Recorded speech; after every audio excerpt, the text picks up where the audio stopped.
Hey everyone, welcome back. I am the Electrical Code Coach, and this is the electrical question of the day. For a 100/240 volt single phase 3-wire system in a commercial building, what is the minimum service entrance conductor size for a 200 amp service using copper conductors? And the correct answer is 3-aught. And for this one, we're just going to head to our primary ampacity table. In the 2017, it's 310.15B16. And in the 2020 and later, it's table 310.16.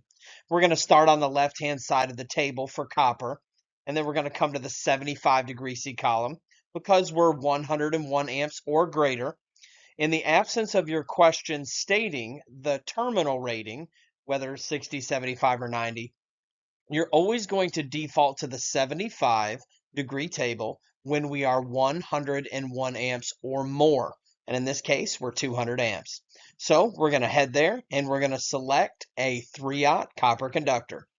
I am the Electrical Code Coach, and my bargain is that these videos will add value to you, and you will in turn add value to others. Let's get to it.